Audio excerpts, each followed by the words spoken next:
Okay, video kali ni saya nak cerita pasal signal yang muncul dalam cycle.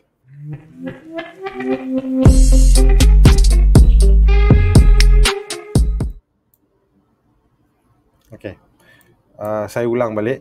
Cycle hanya bermula bila kita jumpa, bila munculnya breakout candle yang menandakan B, dan akan tamat sekiranya mencapai target ataupun keluar T, atau kalau T tak sampai, dia kena stop loss. Kalau T tak sampai, dia kena stop loss. Jadi cycle akan tamat. Dalam cycle ada beberapa signal yang saya buat. Saya mulakan dengan titik hijau ni. Saya lupa nak cerita dalam breakout tadi. Okay. Setiap kali kita tengok candle, kita akan nampak juga titik hijau dan titik kuning, titik hijau, titik merah, titik hijau. Tapi ini saya nak cerita titik hijau lah. Setiap kali breakout ada titik hijau, breakout titik hijau, breakout lagi titik hijau, breakout lagi titik hijau. Dan titik hijau ni hanya muncul dalam cycle saja. Apa maksudnya titik hijau tu? Titik hijau itu mewakili aras harga di mana dia breakout 5 candle. Kalau ikutkan, kalau tengok kat sini, titik-titik ni kadang-kadang ada kat dalam ni, ada kat bawah, kadang kat tengah atas ni, kat dalam, ada kat kaki pun ada. Kenapa kedudukan berubah? Sebab dia mewakili di mana aras tertinggi 5 hari sebelumnya. Contoh yang macam ni, kita kata 1, 2, 3, 4 dan 5. 5 candle yang mana paling tinggi? Ini paling tinggi. Nilai titik yang ini paling tinggi, jadi titik dia muncul kat situ.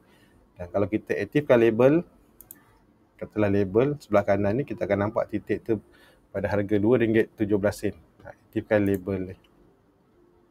Simbol last price. Simbol last price. Indicator last value label kot. Ni indicator last value label. Baru keluar ni. Dan color dia ikut pada yang color yang kalau kita pilih hijau lah. Hijau lah. Benda ni color boleh tukar. Dan setiap kali breakout pun dia akan muncul.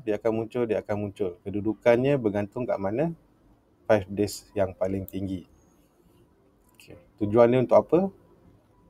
Nak bagi tahu candle tu juga mencukupi syarat. Dia sama syarat dengan B ni, dan dia cukup syarat. Volume pun cukup, semua cukup.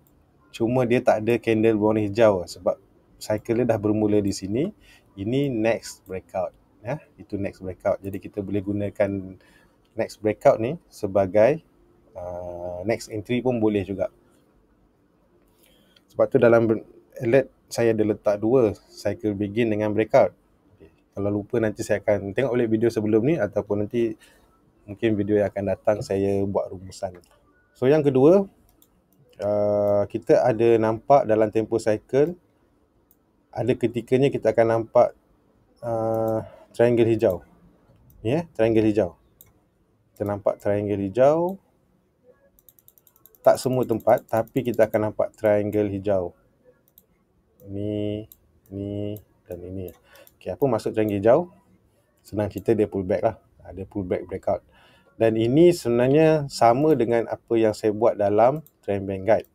Okay, ingat lagi dalam trend band guide, kalau kita aktifkan down bar ni, bila kata harga ada kenaikan, tiba-tiba menurun, apa yang kita nak tunggu? Saya dah pernah buat video ni dalam trend band cycle. Saya tak ingat lah nombor berapa, tapi dalam bahagian pullback lah. Bila ada satu kenaikan harga, lepas tu dia menurun, apa yang kita nak tunggu? Jadi saya cuba buat satu benda yang kata, okay, sini dah keluar, dah boleh standby. Sebab kadang-kadang kita dah tahu dia turun, tapi kita terleka. Dah sampai atas ni kan baru sedar, lama ada kat bawah ni lah. Jadi saya buat yang saya buat lah yang hijau ni, yang purple ni, suruh standby. Masa bila kita nak entry, kiranya ada harga yang kalau dia turun ni, ada satu kenaikan yang break high yang sebelah dia. Maksudnya kalau tengah naik, tiba-tiba dia buat lower high ke, lower low ke, low makin rendah, high makin rendah. Tiba-tiba ada satu hari, ada satu candle membuat satu new high, dia break high sebelah. Tak kisahlah sebelah ke, 2 kali ke, 3 kali, tapi biasanya sebelah lah. Macam ni sebelah. Itu biasanya entry kalau macam ni, ini kena tengok lebihkan tumpuan. Bila dia muncul, lebihkan tumpuan. Sebab kita akan standby high dia. So benda ni saya ringkaskan itu yang munculnya triangle hijau. Munculnya triangle hijau, muncul triangle hijau. Mana candle yang ada triangle hijau ni, dia break ke atas daripada purple yang ni. Kalau saya aktifkan ni ada purple ni apa ni? Purple break dan purple break. Okay. Pasal nak entry apa semua nanti kita cerita dalam pullback lah. Video akan datang. Okay, dalam cycle yang ketiga, kita selalu yang akan nampak, memang banyak akan nampak ini titik hitam ni. Apa maksud titik hitam ni? Okey. Titik hitam dengan triangle hitam. Titik pula. Triangle hitam dengan yang triangle yang purple untuk trend gap tadi tu lebih kurang sama. Tapi yang ini saya refer pada saya membayangkan macam ni. Kalau perasan benda ni cuma nampak pada candle yang hitam ataupun yang mana jadi doji. Kalau candle warna putih tak nampak. Dia muncul dalam cycle ya. Saya membayangkan macam ni. Dia turunkan harga. Dia itu tak tahulah siapa. Tapi kita anggap ni lah kan. Harga turun tapi low volume. Berapa low tak apa. Saya dah buatkan dah. Tak payah banyak tanya. Dia low volume. Okay. Dan lepas tu saya nak tengok next dia. Bila dia turunkan harga hari ni, low volume, dan lepas tu ada continuation ke bawah, senang cerita dia belum ready nak naik. Sebab tu saya panggil dia volume test. Volume test. Itu hari ada buat GDB K1 dengan K1 dengan Kenga kan, angkut ayun Eko tu. GDB yang lebih pergi dululah. Dan semua ni ada. Memang sengaja saya pilih 3 chart tu untuk tunjuk volume test ni. Okay. Jadi setiap kali nampak benda ni, apa yang kita nak kena tengok, samalah macam tadi cerita dia, kita akan tengok high dan low dia. High dan low dia untuk mencari, saya boleh kata lebih kurang macam next entry lah. Tapi cara bacanya, kalau kata, contoh yang ni lah, contoh yang ni. Ni. Tiba-tiba kita nampak ni. Kita nampak ni. Sekarang ni kita nak tunggu. Okay, kalau betul ni dia test turunkan, dah keluar hitam.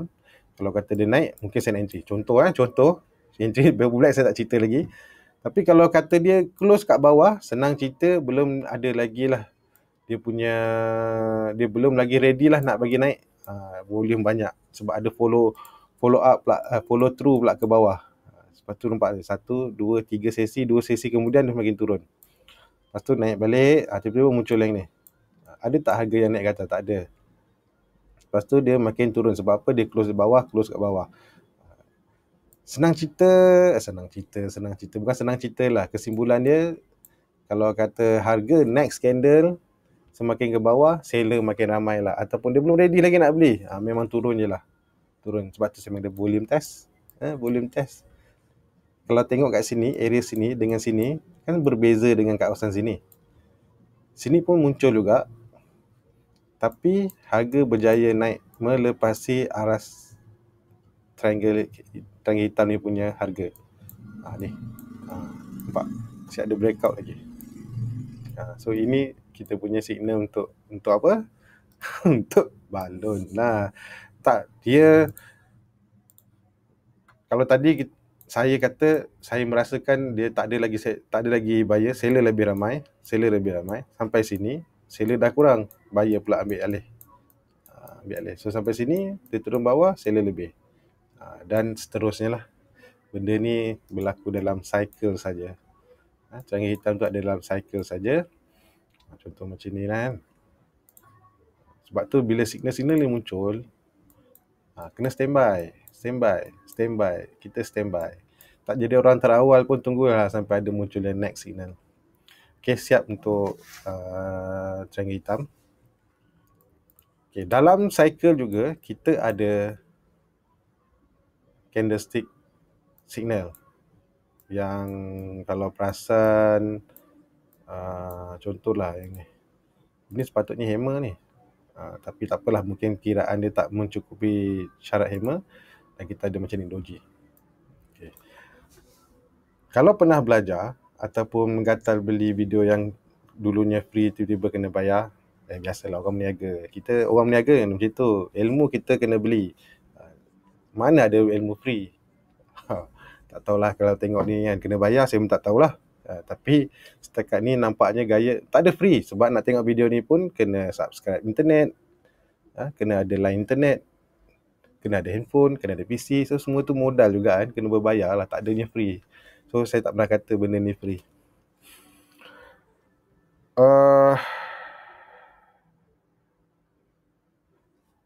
Untuk signal candlestick saya pilih 3 saja, doji, hammer dengan spinning top. Okay. Bila kita kata candlestick pattern ni dan kita menunggukan reversal, biasanya kalau betul-betul nak tunggu bila masanya nak tengok candlestick tu, biasanya kita akan cari support resistance lah. Katalah harga sedang naik, sampai kat resistance ni, resistance lama ke apa, masa ni lah kita akan tengok muncul tak candlestick pattern. So kalau kata dia menurun sampai kat support, masa ni lah kita nak mencari candlestick pattern tu, bukannya masa dia tengah-tengah ni ataupun dia sedang melintang. Buang masa. Kita kena cari pada kawasan-kawasan yang support dan resistance. Tapi kalau nak menunggu benda Allah ni, support resistance pun kita tunggang langgang. Kadang-kadang tanda betul, kadang-kadang tanda salah. Kadang kita tak yakin pun betul ke tak. Okay, saya dah mudahkan. Untuk candlestick pattern tadi, tak kisahlah belajar dari mana pun, belajar kat Malaysia ke, Taiwan ke, mana-mana sifu sekalipun, kalau nak tunggu candlestick pattern, waktu dalam cycle. Waktu tu lah tengok betul-betul. Jadi, bila saya buat macam ni, contohnya macam doji kan, atau masa saya nak buat watchlist stock, saya dah orang kata dah limitkan pemilihan chart tu, tanpa perlu fikir-fikir pasal nak buat support resistance semua. Saya dah tahu cycle dalam sini dah bermula, target pun tak sampai lagi, stop loss pun tak sampai lagi, tapi tiba-tiba muncul candlestick pattern. Contoh kat sini. Bila muncul, gunakanlah ilmu yang belajar tadi tu, bayar mahal-mahal, gunakan macam mana nak entry, bila nak entry, apa semua. Okay, faham Ini senang je. Candlestick pattern ni, dan dia hanya muncul dalam cycle. Luar daripada cycle tak akan muncul. Bukan tak boleh guna dah chart. Kalau tak ada cycle tak boleh ke nak trade chart tu? Tak ada lah. Siapa kata tak boleh? Siapa kata tak boleh? Boleh je. Ini kalau saya buat, saya nak orang kata saya dah tahu chart yang mana saya nak pilih, apa yang saya nak tunggu. Kalau saya tunggu, saya nak tengok target ni jauh lagi ke, dekat ke. Okay, settle pasal candlestick pattern. Okay, ni tambahan. Kalau kita perasan dalam cycle pun akan munculnya stop loss. Okay, stop loss ni kekal begini dan hanya akan update kalau ada breakout yang terbaru. Contohnya breakout misalnya ada candle hijau, titik hijau ni, dan bila ada breakout baru ada titik terbaru. Maksudnya kita boleh jadikan dia trading stop. Kalau kita beli kat sini ke sebelah dia ke apa, pakai sini dulu. So bila dah keluar breakout, dah keluar titik hijau ni, stop loss kita dah boleh dialihkan. Janganlah pakai ni lagi, pakai je yang terbaru ni. Contoh macam ni, kalau kita entry kat sebelah dia pun, ini kita punya, sampai muncul yang terbaru kita pakai je sini. Pakai je sini. So muncul lagi terbaru, boleh pakai kat sini. Tapi dah sampai target, tak apa. Kalau kata betul-betul nak trailing, pakai je lah. Kadang-kadang kita nampak signal tu berlonggok, muncul serentak. Saya ambil contoh kat sini. Bukan setakat dia ada candle breakout, dia ada candle pullback. Dan volume pun ada tanda biru ni. Ini kalau jadi ketika dia tidak berapa jauh daripada trend band, lebihkan tumpuan dekat situ. Macam ni kan, walaupun dah sampai T, lebihkan tumpuan dekat situ. Lebihkan. Saya tak kata situ confirm nak naik, tapi lebihkan tumpuan, sebab jarang dia keluar kombinasi tu semua kat situ. jarang, sangat jarang. Tapi ada, memang ada. Kalau rajin tengok ada, dan sangat, tapi jarang. Lebihkan tumpuan kat situ. Titik yang kuning ni, titik kuning ni dah cerita rasanya, tapi saya nak ni lah, dah lalang tambah kan. Saya kata bila kita sampai target, okey, kalau masih tamak, masih lagi tamak, boleh jadikan kuning ni sebagai trailing stop yang paling hampir. Kalau kita tak nak jual esok, kita tak nak jual lusa, kita boleh hold lagi. Kalau nak dengan menjadikan titik kuning ni, nilai titik kuning ni boleh nampak kat sini juga. Sekejap. Hilangkan ni dulu. Titik kuning RM2.27. Ni boleh nampak kat sini ataupun pergi kat titik ni, tengoklah berapa. Kita boleh hold. Okay, katalah kat sini kita dah beli catalyst ni, kita sampai sini tak nak jual. Kita hold sebab dia belum stop. Walaupun ada merah kat sini, stop loss kat sini, tapi kita boleh naikkan. Ini sebab dah tamak kan, tamak. Kita nak tamak lagi. Tapi tamak-tamak pun kita nak kena ada reasonable jugalah. Takut nanti dia tarik kan, habis semua. Sebab kalau kita letak stop loss kat bawah ni jauh. Letak kat sini. So, kalau kita betul tamak-tamak, dan kalau kata tiba-tiba ada cycle baru, senang. Lupakan yang ini, terus pakai cycle yang baru punya signal. Okey, tamak lagi. Berapa kali tamak lah. Janganlah kalau kata saya buat benda ni, saya buat untuk swing target. Swing yang bertarget tak lama. Swing jangka pendek tapi bertarget. Orang trading nak nampak duit kan. Okay, kalau macam ni, dah nampak dia dah close kat bawah, boleh keluar. Keluar je. Dan kita tunggu next cycle.